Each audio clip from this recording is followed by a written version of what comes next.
أعوذ بالله من الشيطان الرجيم بسم الله الرحمن الرحيم الحمد لله رب العالمين بارئ الخلائق أجمعين باعث الأنبياء والمرسلين ثم الصلاة والسلام على خير خلقه العبد المؤيد والرسول المسدد حبيب إله العالمين أبي القاسم المصطفى محمد وعلى أهل بيته الطيبين الطاهرين.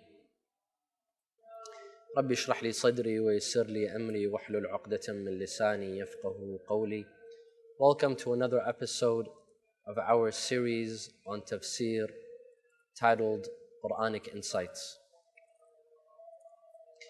As we began in the previous episode with an introduction to this series, the series of Quranic Insights, which is an English series of tafsir, exegesis, explanation of the Holy Quran, but in a new style. And that style is a style called topical exegesis, tafsir mawdu'i. Meaning, we shall not begin with chapter 1 of the Holy Quran, Surah Al-Fatiha, and end with the final chapter of the Quran. No. The style of topical exegesis at tafsir al-mawdu'i is that we shall choose one topic at a time and search it in the Quran and see what is the Quranic approach, what is the Quranic opinion, what is the Quranic theory, what is the Quranic perspective regarding that topic. For example, the topic of imamah, leadership in Islam. The topic of asma, infallibility. What does the Quran say about infallibility? For example, the topic of shafa'ah, intercession.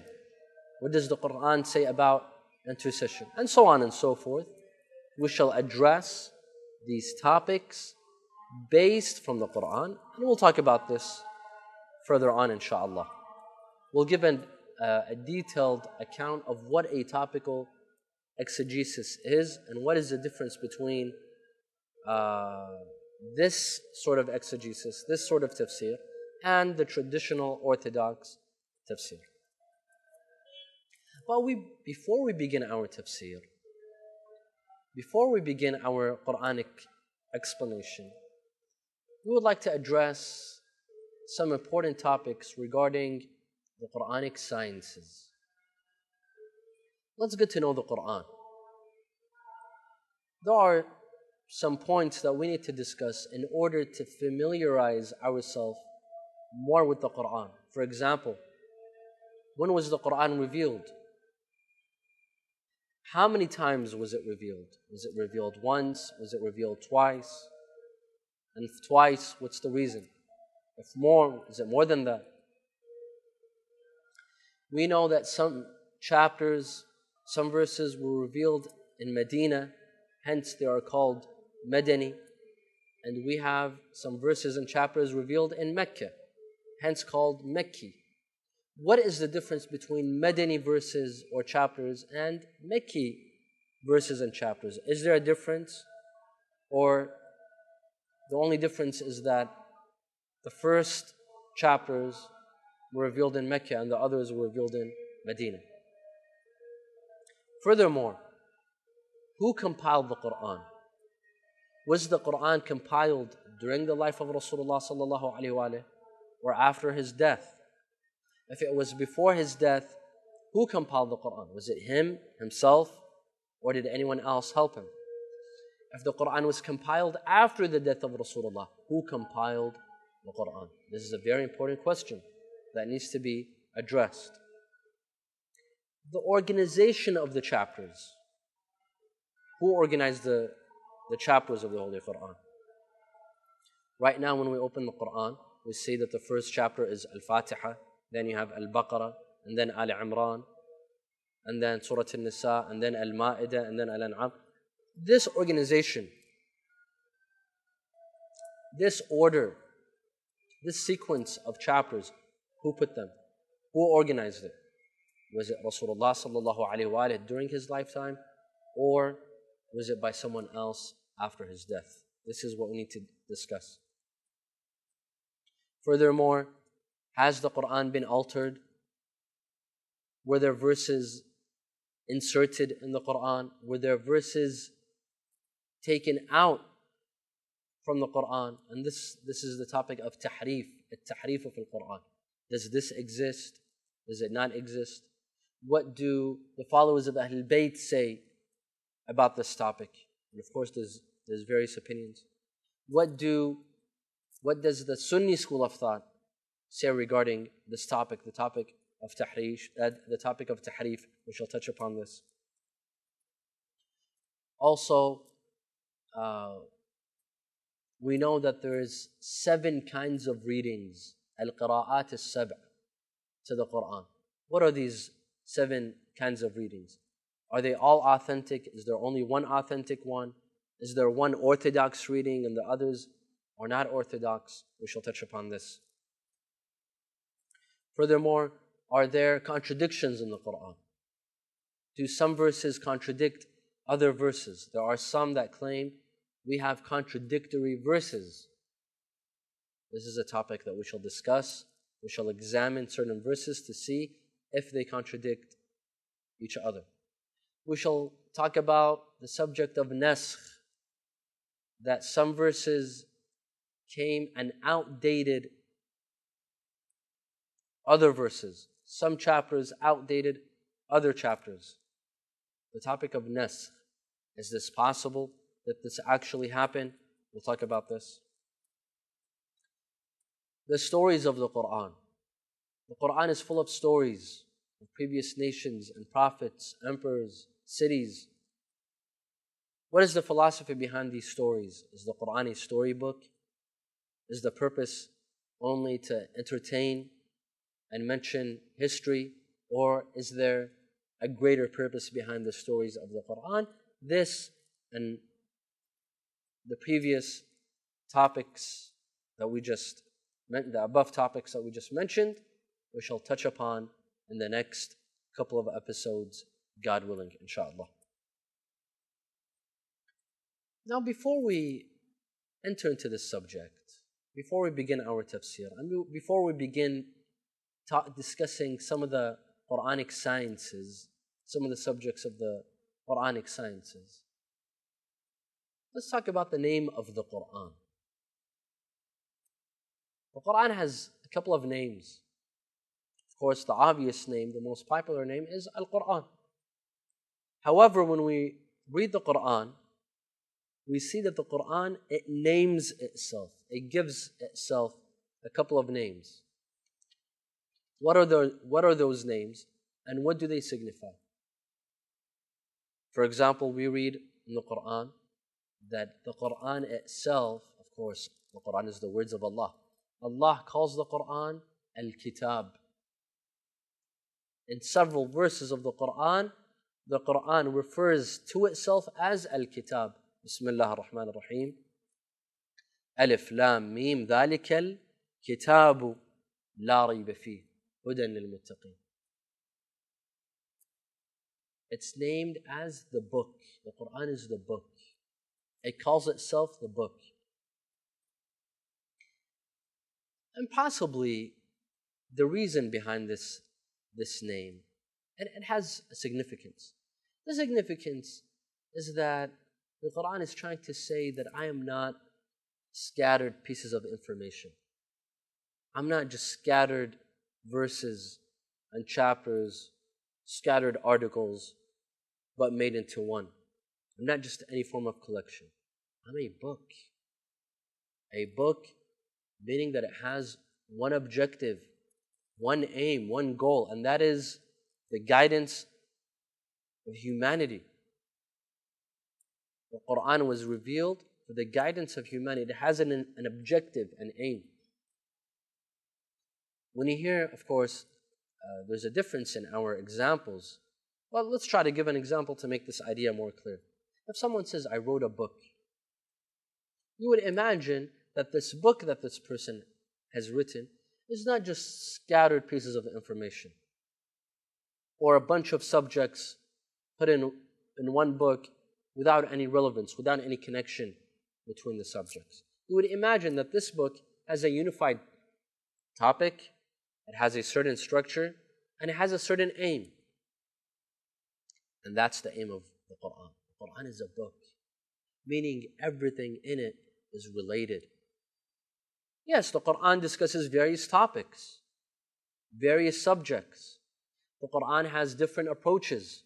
Sometimes the Quran tries to encourage people through heaven, because some people, they're only interested in religion if there's something in return. They're like businessmen.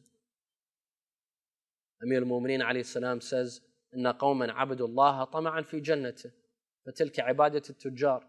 There are some people that act like businessmen. They're like merchants. I'll take this from you if you take this from me. I'll sell you, but what do you give me in return? Some people have a business mentality. The Quran addresses heaven, mentions heaven for them. Other people, they're not interested in heaven, but they work by fear. If you scare them, they'll abide, they'll obey. That's why the Quran mentions hellfire in many verses. The Quran mentions hellfire and the descriptions of hellfire. And in fact, by the way,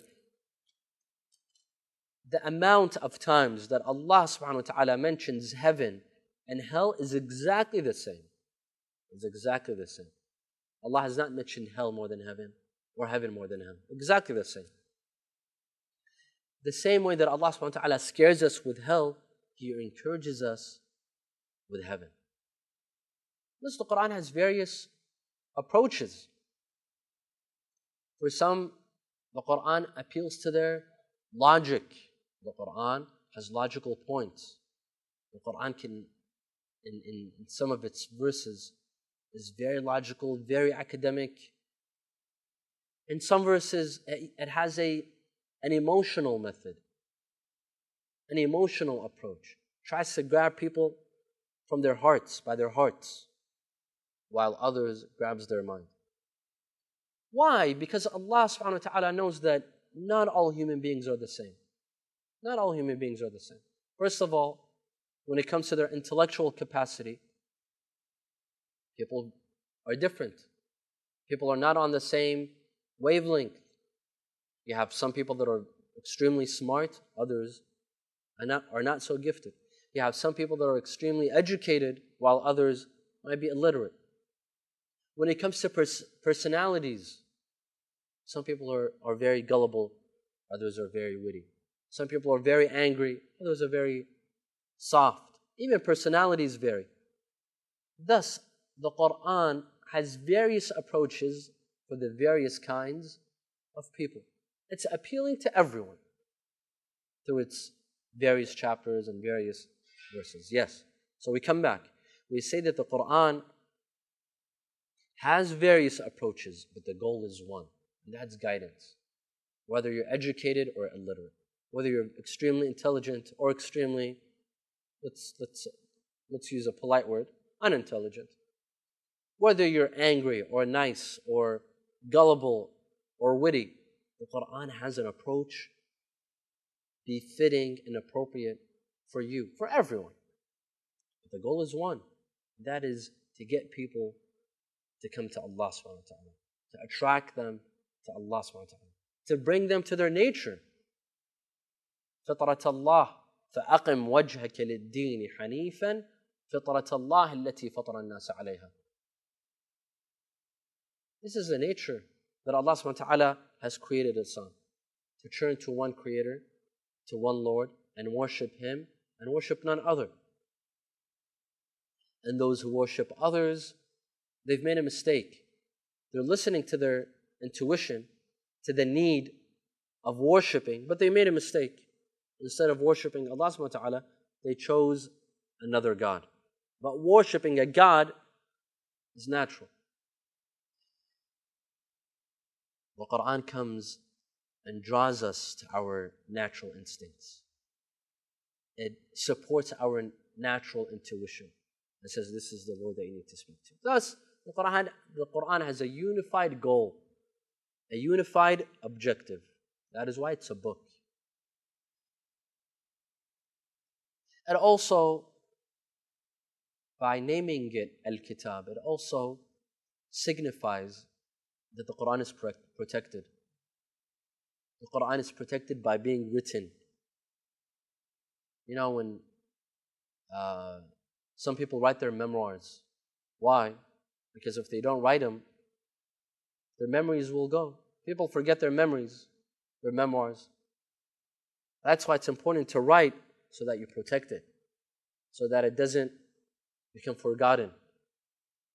The Quran describes itself as a book. That means it's protected, it's written. No one can tamper with it. This is one of the names. Of course, the second name, the most popular name, is Al-Quran. Al-Quran means that which is read. Al-Quran is the root word for Al-Qira'ah, reading. The root word for this word, Al-Qira'ah, is Al-Quran. Al-Quran means that which is read. It entails that the Quran is read by people and memorized in their hearts. This also entails that the Quran is protected in people's hearts.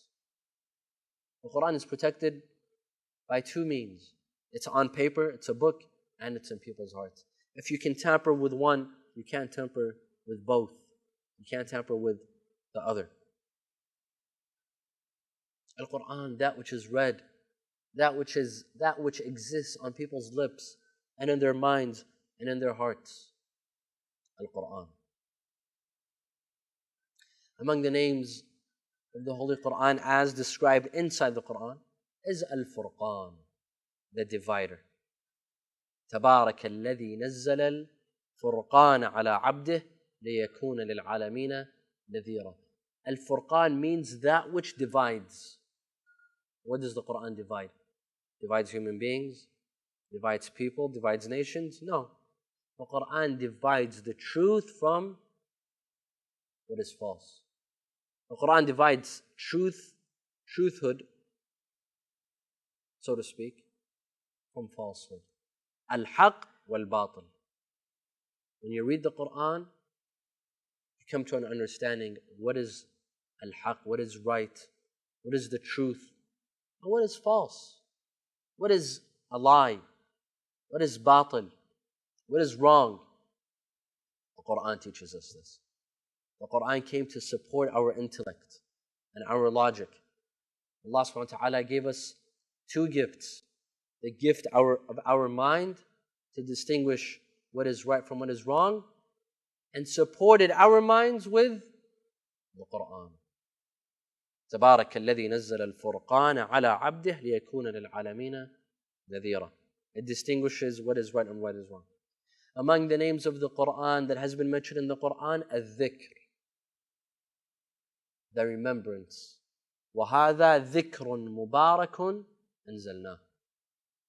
The Quran says, and this is a remembrance. Indeed, the Quran is a remembrance. Because from the first page to the last page, the Quran is a remembrance of Allah subhanahu wa ta'ala. It is the remembrance of the akhirah, the hereafter, the next life. It is a remembrance of death. It is a remembrance that this dunya is only temporary, and so on and so forth. The Quran is a remembrance. These are the names. Now, what does the Quran say about itself? How does it describe itself? In addition to the names. In addition to the names. How does the Quran describe itself? You know, when you get to know someone, the best way to get to know someone is to hear what that person has to say about himself. You ask that person, what is your name? Where were you born? What is your history? Where did you study? Under whom did you study? What is your occupation? So on and so forth. So that you get an image, you get an impression of what that person thinks of himself. Let us see what the Quran says regarding itself. And of course, the Quran is the words of Allah. What does Allah say about the Quran? We read in one verse, Allah subhanahu wa ta'ala says, لو أنزلنا هذا القرآن على جبل لرأيته خاشعا متصدعا من خشية الله. If we were to bring down this mountain, and if we were to bring down this Quran on a mountain, you would see that this mountain lies from humility and humbleness. لَرَأَيْتَهُ خَاشِعًا مُتَصَدِّعًا مِنْ خَشْيَةِ اللَّهِ. This mountain, this huge mountain, will be overtaken with humility and humbleness and concentration towards Allah subhanahu wa ta'ala. Of course, this signifies something. That if a concrete object like a mountain, a concrete object like a mountain can have some khushu', can feel a bit of humility and humbleness and concentration towards Allah subhanahu wa ta'ala. But some human beings cannot. Some human beings, their hearts are worse than stone. Some human beings are worse than animals, the Quran says. أُولَٰئِكَ كَالْأَنْعَامِ بَلْ هُمْ أَضَلُّ. The Quran says regarding some people, ثُمَّ قَسَتْ قُلُوبُكُم مِّن بَعْدِ ذَلِكَ فَهِيَ كَالْحِجَارَةِ بَلْ أَشَدُّ قَسْوَةً وَإِنَّ مِنَ الْحِجَارَةِ لَمَا يَتَفَجَّرُ مِنْهَا الْأَنْهَارُ. And your hearts became as cold and as hard as stone, maybe even harder than stone. Because some stones might break. Have you seen in some rivers? Some stones, even the very strong ones, they will break and water will pass in between. But some hearts will not humble, will not feel humility.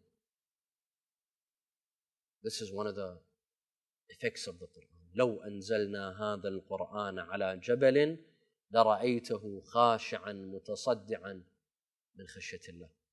In another verse, Allah subhanahu wa ta'ala describes the Quran. He says, إن هذا القرآن يهدي للتي هي أقوم ويبشر المؤمنين الذين يعملون الصالحات أن لهم أجرا كبيرا.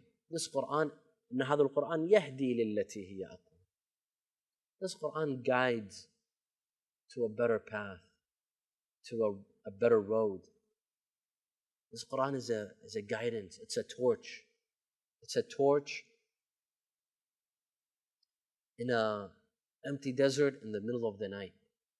When you have a torch, you could see your way, no matter where you are. Even if you're stuck by yourself in the middle of the desert, in the middle of the night, in the middle of nowhere. But as long as you're carrying this torch, you know exactly where you're going.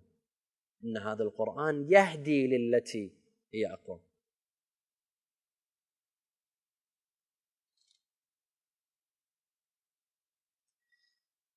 In another verse, the Quran describes itself, وَنُنَزِّلُ مِنَ الْقُرْآنِ مَا هُوَ شِفَاءٌ وَرَحْمَةٌ لِلْمُؤْمِنِينَ. وَنُنَزِّلُ مِنَ الْقُرْآنِ مَا هُوَ شِفَاءٌ وَرَحْمَةٌ. And we bring down with this Quran a cure, shifa. Shifa means a cure for the ill. And we're all ill, my dear friends, my dear viewers. We're all ill. Maybe not physically, but spiritually. If we're not connected with Allah subhanahu wa ta'ala, that means we're ill. That means there's something wrong with us. That means we need a cure. We need a medication. The Quran is the best form of medication.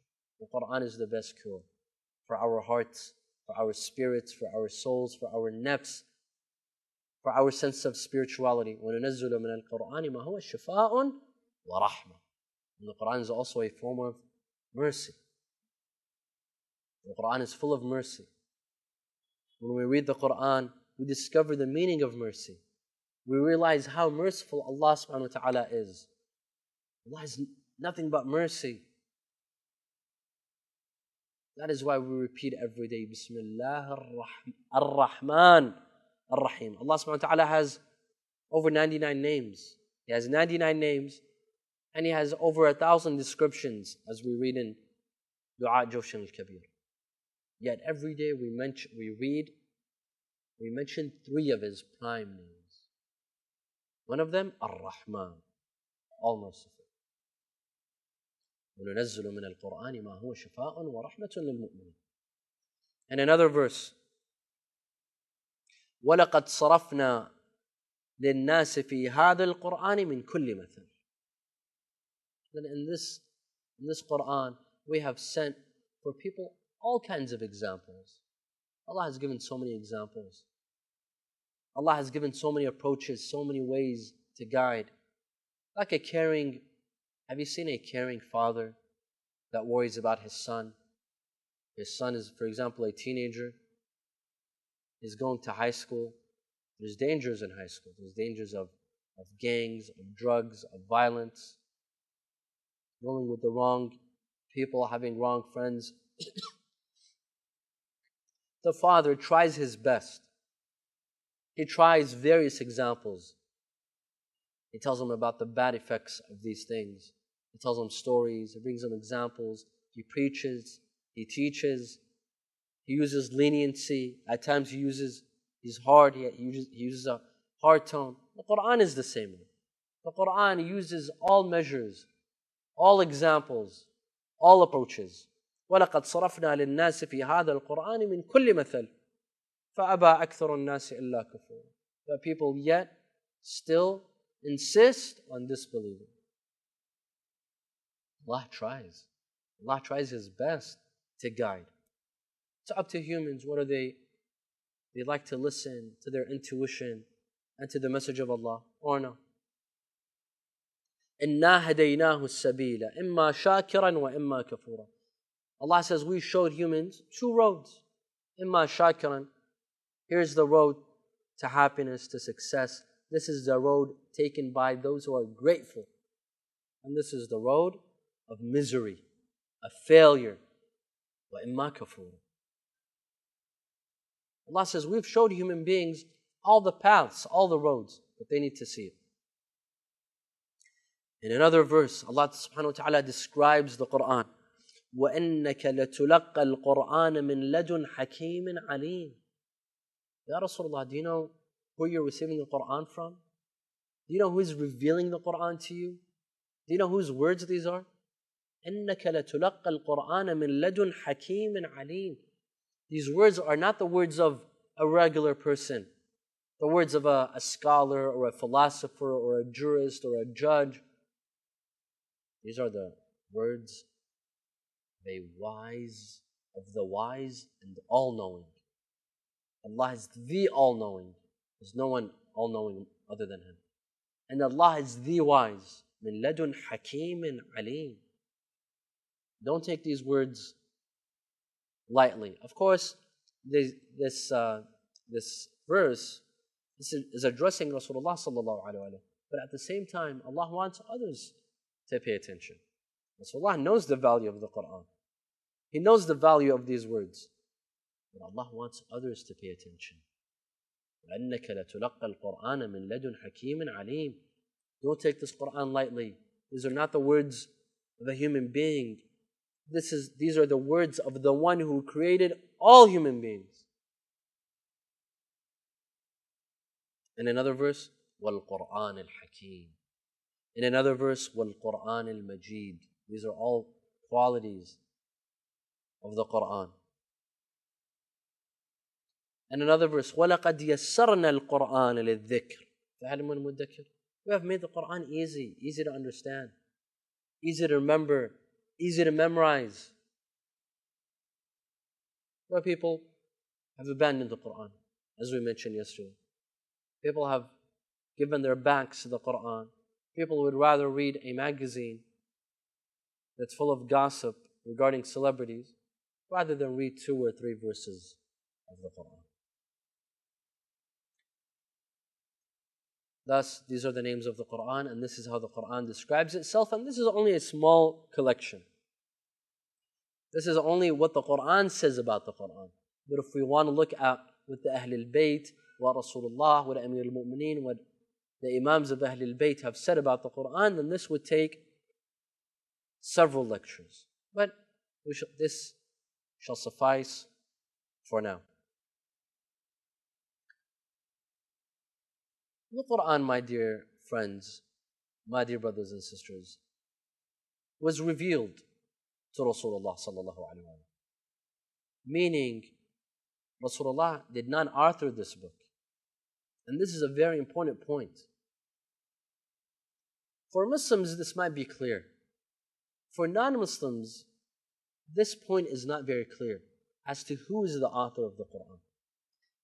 There are some non-Muslims that believe that we Muslims believe that the Quran is the work of Prophet Muhammad sallallahu alaihi wasallam. He's the author. He wrote the chapters. Why? Because the Old Testament, and there are Jews that believe in this as well. Jews also believe in this. I remember in 2003 and 2004 when I was studying at the University of California, Berkeley, I took a class on the Old Testament, and our professor was Jewish. And he mentioned in class that the Old Testament has 4 various authors, human authors. Thus, Jews today, they admit that the Old Testament that exists today, of course, not the original Old Testament, because we believe the original Old Testament was a revelation from Allah subhanahu wa ta'ala. But later on it was tampered with, the same way that the New Testament was tampered with. They admit that the Old Testament has various authors, and they believe the Old Testament has 4 authors. Why? Because of various tones. One chapter of the Old Testament has one tone, and another chapter there's a different tone, and so on and so forth. Thus they assume that the Old Testament has various authors. Is it the same story with the Quran as well? The Quran has various authors, or the author is a human being, or the Quran was written by Rasulullah sallallahu alaihi wasallam? Of course not. We believe, all Muslims believe, there's not a single Muslim that disagrees that the Quran is solely the words of Allah subhanahu wa ta'ala. It's a revelation from Allah subhanahu wa ta'ala. It's not the word of any human being. And this is a point of its miraculousness. This is why it's a miracle. The Quran is a miracle because it's the words of Allah. And the Quran challenges others to come and write a book like the Quran. If you think that you're smart, come and write a book like the Quran. And for the past 14 centuries, not a single book was written like the Quran. This is proof that it's a miracle. This is proof that its author is a divine author. The author is Allah subhanahu wa ta'ala. And while Rasulullah sallallahu alayhi wa sallam, and of course this is a point of debate, that Rasulullah sallallahu alayhi wa sallam was illiterate. Now there are some that have debated the meaning of illiterate. Some say that illiterate means, when we say Rasulullah was illiterate, that means he could not read and could not write. Others were of the opinion that he knew how to read and write, but he never wrote and he never read. And we are of this opinion, that Rasulullah knew how to read, he knew how to write, but he never did up till the age of 40. In fact, until the day he died, Rasulullah never read and he never wrote. Only for this reason, so that no one will accuse him of writing the Quran, of being the author of the Quran. No one. Thus, the Quran has an author, and that author is Allah subhanahu wa ta'ala. It is the words of Allah and no other. But how was the Quran revealed to Rasulullah sallallahu alaihi wasallam? The Quran is a revelation. It was revealed to Rasulullah. How was it revealed? Allah wouldn't come down to the earth. Allah cannot be seen and He can't be heard. So how is it that Allah subhanahu wa ta'ala revealed this Quran to Rasulullah sallallahu alaihi wasallam? Of course, it was revealed in a private manner, in a secret manner. in a form of revelation. And Rasulullah was not the only prophet that received revelation. All other prophets, not all, but there were other prophets that also received revelation, direct revelation from Allah subhanahu wa ta'ala. The Quran says, Inna awhayna ilayk, we revealed to you, kama awhayna ila Nuhin, the same way that we revealed to Nuh. Wal nabiyyina min ba'dih, and to the prophets after him. Wa awhayna, and we revealed, ila Ibrahim, to Ibrahim, wa Ismail, wa Ishaq, wa Yaqub, wal Asbat, wa Isa, wa Ayyub, wa Yunus, wa Harun, wa Sulaiman. We revealed to all of these prophets that we just mentioned their names. Now, the Quran was revealed to Rasulullah sallallahu alaihi wasallam, but how? How? Did Rasulullah receive an email or a message or a letter? How would he receive the revelation? How was the Quran revealed to him? There are three ways.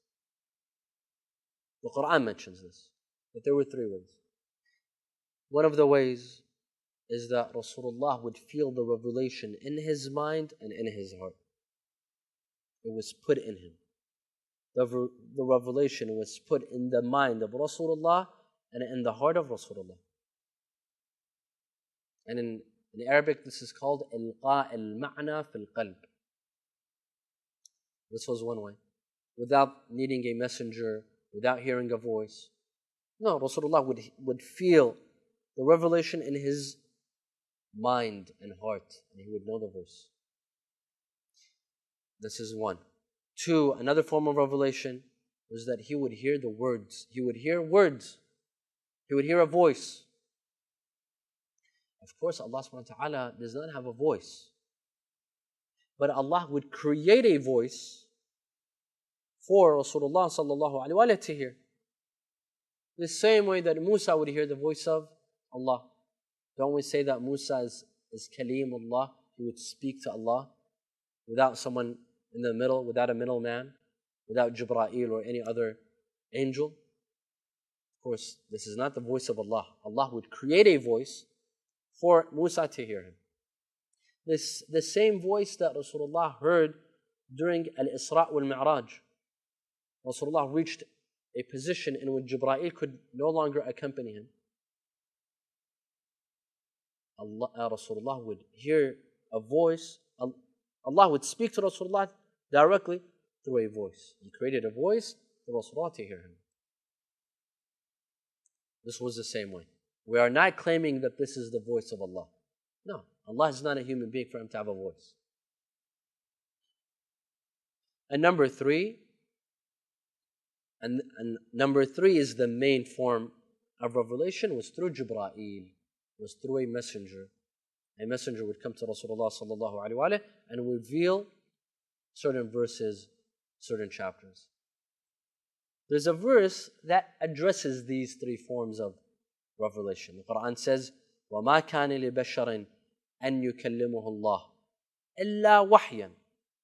Allah would not speak to a human being except through revelation, which signifies the first meaning, which is putting the verse, the revelation, the meaning in his mind and in his heart. أو من وراء حجاب, or with a barrier, meaning creating a voice. أو يرسل رسولا فيوحي بإذنه ما يشاء إنه عليم حكيم, or by sending a messenger. These are three ways that Rasulullah would receive the revelation. Now, when was the Quran revealed? Was it revealed once? Was it revealed more than that? When was it revealed? This is what we shall address in the next episode, inshaAllah. So stay with us. وآخر دعوانا أن الحمد لله رب العالمين وصلى الله على سيدنا محمد وآله الطاهرين.